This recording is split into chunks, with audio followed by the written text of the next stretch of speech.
Hello and welcome to our channel. जैसा कि हमारी पीवाईक्यू सीरीज चल रही है, ज्योग्राफी की स्टार्ट कर चुके हैं, तो आज हम लोग फिर से ज्योग्राफी का एक पीवाईक्यू सीरीज लेकर हाजिर हैं आप लोगों के सामने। बताइएगा आपको ये वीडियो कैसा लगा। साथ ही साथ जिसने भी अभी तक हमारे चैनल को सब्सक्राइब नहीं किया है तो प्लीज सब्सक्राइब कर लीजिए और अपने दोस्तों को इसको शेयर भी कर दीजिए। बाकी जो लोग देखते हैं कृपया करके लाइक भी कर दिया करिए। ठीक है, तो चलिए स्टार्ट करते हैं। पहला क्वेश्चन है, मानव ने चंद्रमा पर पहला कदम कब रखा था? ठीक है, ऑप्शन देख लेते हैं। 1953 में, 1963, 1973 या 1969। तो इसका करेक्ट आंसर है आपका ऑप्शन डी, 1969 में। और सबसे पहले कदम रखने वाले कौन से व्यक्ति थे आप लोग भी जानते हैं, नील आर्मस्ट्रॉन्ग। ठीक है, तो ये है आपका चंदा मामा। अगला क्वेश्चन है, हेल बॉब किसका नाम है? पुच्छल तारा, कार्टून चरित्र, अंतरराष्ट्रीय कंपनी या एक खिलौना और टॉय? तो इसमें जैसे कि आप देख सकते हैं इस पूरी पिक्चर में ही ये एक कॉमेट है, पुच्छल तारा है, तो ए ऑप्शन आपका करेक्ट हो जाएगा। शून्य अंश अक्षांश तथा शून्य अंश देशांतर अवस्थित है। 0 डिग्री लैटिट्यूड और 0 डिग्री लॉन्गिट्यूड कहाँ पर लोकेटेड है ये बताना है, मतलब कहाँ पर ये लोग मिलते हैं। अटलांटिक महासागर में, आर्कटिक महासागर, हिंद महासागर या प्रशांत महासागर? तो ये दोनों मिलते हैं अटलांटिक महासागर में इस तरीके से।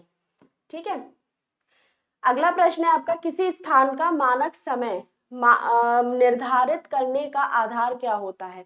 यानी कि कोई भी देश है, कोई भी स्थान है, उसका समय किस तरीके से निर्धारित किया जाएगा ये पूछा गया है। तो देखिए ऑप्शन देख लेते हैं। लॉन्गिट्यूड लाइन यानी देशांतर रेखा, अक्षांश रेखा, अंतरराष्ट्रीय तिथि रेखा या प्रधान माध्यान्ह रेखा? तो इसका सही उत्तर हो जाएगा ऑप्शन डी, प्रधान माध्यान्ह रेखा। ठीक है, इंटरनेशनल डेट होते हैं वो कहाँ पर स्थित है ये बताना है आप लोगों को। ठीक है, अगला क्वेश्चन है, किस तिथि को रात और दिन बराबर होते हैं? 22 जून को, 23 सितंबर को, 22 दिसंबर को या फिर 21 फरवरी को? बताइए। इसका करेक्ट आंसर है आपका ऑप्शन बी, 23 सितंबर को। आप जानते हैं ये हमारी पृथ्वी है। ठीक है, ये हमारी 0 डिग्री है, ये आपका कर्क रेखा हो गई, ये मकर रेखा हो गई। ठीक है, यहाँ पे सूरज है, इसकी रोशनी कैसे कैसे जाती है ये बताने। तो सबसे सीधी रोशनी जो उसकी होती है ना, वो पड़ती है आपकी 23 सितंबर और 21 मार्च को। ठीक है, इसके बाद जब धीरे धीरे सूरज जो है वो नीचे की तरफ आता है और 22 दिसंबर के आसपास इसकी जो सीधी रोशनी पड़ती है वो पड़ती है आपकी ट्रॉपिक ऑफ कैप्रिकॉर्न में, यानी कि यहाँ पर मकर रेखा। इसके बाद धीरे धीरे करके वापस जाता है 21 मार्च को, फिर से इसकी भूमध्य रेखा पर सीधी लाइन पड़ती है सूरज की, और फिर उसके बाद आ जाता है आपका ये लगभग 21 जून के आसपास आ जाता है, और 21 जून में आपकी पड़ती है कर्क रेखा पर। ठीक है, तो ये पूरा सिनेरियो रहता है लाइंस का। इसके बाद अगला प्रश्न है, संसार का एक चीज और याद रखिएगा, एक क्वेश्चन और पूछा जा सकता है कि किस दिन, जैसे रात और दिन बराबर होते हैं, इसके अलावा एक क्वेश्चन और आता है कि इक्विनॉक्स कहाँ बनता है? ठीक है, भूमध्य रेखा पर सीधी लाइन उसकी कब पड़ती है, सूरज की रोशनी सीधी कब पड़ती है? तो उसमें भी 23 दिसंबर 21 मार्च रहेगा। अगला प्रश्न है आपका, संसार का सर्वाधिक सक्रिय ज्वालामुखी कौन सा है? कोटोपैक्सी, फ्यूजियामा, किलायू या विसुवियस? बताइए इसका आंसर। तो इसका सही उत्तर है आपका ऑप्शन सी, किलायू। ये आपके हवाई द्वीप में है, याद रखिएगा। अगला प्रश्न है आपका, स्ट्रॉम एक है, क्या है? प्रसुप्त ज्वालामुखी, जागृत ज्वालामुखी, निर्वापित ज्वालामुखी, उपयुक्त में से कोई नहीं? तो इसका सही उत्तर हो जाएगा आपका जागृत ज्वालामुखी है। स्ट्रॉम कहाँ है बताइए? हाँ जी, इटली में स्थित है स्ट्रॉम याद रखिएगा। अगला क्वेश्चन है, पृथ्वी की सतह का वह भाग जिस पर भूकंपीय तरंगों का सर्वप्रथम रिकॉर्ड किया जाता है क्या कहलाता है? ठीक है, जब भूकंप उठता है तो सबसे पहले किस स्थान पर उसको देखा जाता है, महसूस किया जाता है वो बताना है। अर्थक्वेक ओरिजिन में, सब सेंटर में, सेस्मोसाइट में या फिर इनमें से कोई नहीं, यानी कि भूकंप मूल, अधिकेंद्र, सिस्मोसाइट या उपयुक्त में से कोई नहीं? तो ये जो आपको पहले, सबसे पहले जहां पर भूकंप आता है उसे अधिकेंद्र कहते हैं। ठीक है, तो बी ऑप्शन आपका करेक्ट हो जाएगा। ये रहा, यहाँ से ये निकलता है, जब ये यहाँ पहुंचता है तो इसी को अधिकेंद्र कहते हैं, इसे भूकंप मूल कहते हैं, यानी कि जहां से भूकंप स्टार्ट होता है। एक चीज और याद रखिएगा, पी, एस और एल। ठीक है, ये 3 जो वो होती है तरंगें होती हैं, इसमें जो एल तरंग होती है सबसे खतरनाक होती है, साथ ही साथ ये जब पृथ्वी पर महसूस की जाती है। ठीक है, ये दोनों तरंगें जो होती है पृथ्वी के अंदर होती है, लेकिन ये पृथ्वी के ऊपर पाई जाती है।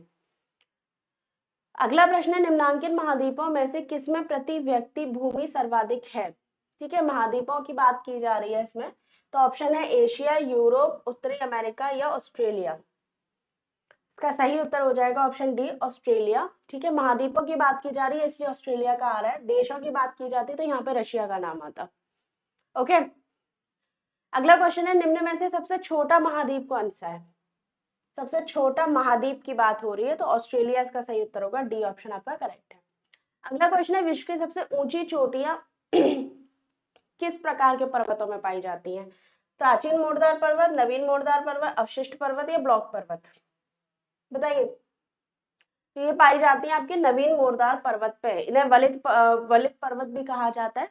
क्या होता है, जैसे आपको पता है प्लेट्स हैं, जब ये दोनों प्लेट्स आपस में टकराती हैं, ठीक है, महाद्वीपीय महासागर प्लेट आपस में टकराती है, तो जो वजन के कारण महासागरीय प्लेट जो होती है वो अंदर की तरफ धंस जाती है, ऐसे। ठीक है, ऐसे हो जाता है, तो ये जो क्षेत्र होता है ना, ये ऊपर उठने लगता है इस तरीके से, तो इसी तरीके से आपके पर्वतों का निर्माण हो जाता है। ठीक है, अगला क्वेश्चन है, निम्नलिखित पर्वतों में से कौन सा इटली में स्थित है? एपेनाइन पर्वत, पेरेनीज, दिनारिक या जुरा? तो इसका सही उत्तर है ऑप्शन ए, एपेनाइन पर्वत। निम्नलिखित पर्वतों में से राइन नदी के किनारे स्थित पर्वत कौन सा है? पेरेनीज, एपेनाइन, कार्पेथियन या ब्लैक फॉरेस्ट? सही उत्तर है इसका ब्लैक फॉरेस्ट, डी ऑप्शन आपका करेक्ट हो जाएगा। अगला प्रश्न है, संसार की छत किसको कहते हैं? Roof of the world, Aravalli, Satpura, Pamir या म्यांमार?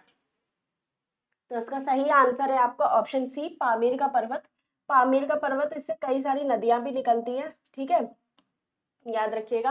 और नदियां कह रही हूँ, यहाँ से बहुत सारी पर्वतमालाएं निकलती हैं, हिमालय का काराकोरम हो गया और आपका हिंदुकुश पर्वतमाला हो गई, वो सारी यहीं से आपकी निकलती हैं। ठीक है, अगला क्वेश्चन है आपका, निम्न में से कौन सा सबसे बड़ा पठार है? काकोनियन, एक्रेनियन, कोलोराडो या कोलंबिया? तो इसका सही उत्तर हो जाएगा आपका ऑप्शन सी, कोलोराडो। अगला क्वेश्चन है, टेलर घाटी अवस्थित है ऑस्ट्रेलिया, अंटार्कटिका, कनाडा या संयुक्त राज्य अमेरिका में? तो ये है आपके अंटार्कटिका में, बी ऑप्शन आपका करेक्ट होगा। निम्नलिखित में से कौन सी स्थलाकृति कार्स्ट प्रदेशों में पाई जाती है? ठीक है, कार्स्ट प्रदेश में जो स्थलाकृतियां पाई जाती है वो पूछा है, तो pot hole, sink hole, blow hole या प्याला? तो ये पाई जाती है sink hole, B option correct होगा। अगला क्वेश्चन है, निम्नलिखित में से कौन शीतोष्ण कटिबंधीय मरुस्थल है? शीतोष्ण की बात हो रही है, यानी कि जहाँ पे थोड़ी सी ठंडी भी होती है और थोड़ा बहुत गर्मी का मौसम भी होता है। ठीक है, तो अरब मरुस्थल, अटाकामा, कालाहारी या पैटागोनिया? तो इसका सही आंसर होगा ऑप्शन डी, पैटागोनियन जो डेजर्ट है उसकी बात हो रही है।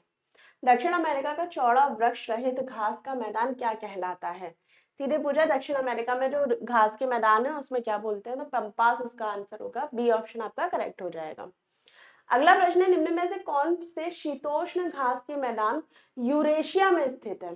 ठीक है, यूरेशिया की बात की जा रही है, तो डाउन्स, वेल्डस, स्टीपीज या प्रेरीज? तो सही उत्तर इसका हो जाएगा आपका स्टेपीज, सी ऑप्शन आपका करेक्ट होगा।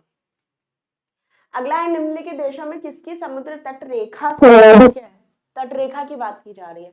तो भारत है, कनाडा है, ऑस्ट्रेलिया है या ब्राजील है? बताइए। सही आंसर इसका है आपका कनाडा, बी ऑप्शन आपका करेक्ट हो जाएगा। अगला क्वेश्चन है, निम्नलिखित में से कौन एक अफ्रीका का स्थलव्रत देश है? ठीक है, लैंडलॉक देश पूछा है इसने, अफ्रीका का बताना है, तो अफ्रीका का कौन सा है? अंगोला, चाड, केन्या या सेनेगल? तो इसका सही आंसर हो जाएगा ऑप्शन बी, चाड इसका आंसर है। निम्नलिखित में से कौन एक भू आबद्ध देश नहीं है? अब पहले पूछा था लैंडलॉक देश है, अब पूछा है लैंडलॉक देश नहीं है, तो नहीं है उज्बेकिस्तान, किर्गिस्तान, तजाकिस्तान या अजरबैजान?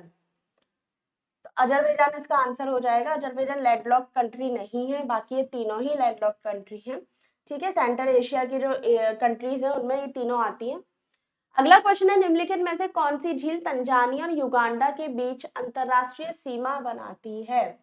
तो इसके नदी पूछी गई है। ठीक है, अंतरराष्ट्रीय सीमा बनाती है, झील पूछी गई है, तो झील है आपकी विक्टोरिया झील है, यानी सी ऑप्शन आपका करेक्ट हो जाएगा। एक और याद रखिएगा, विक्टोरिया के ताऊ करके आता है, तंजानिया और युगांडा के बीच में विक्टोरिया नदी आती है, ठीक है।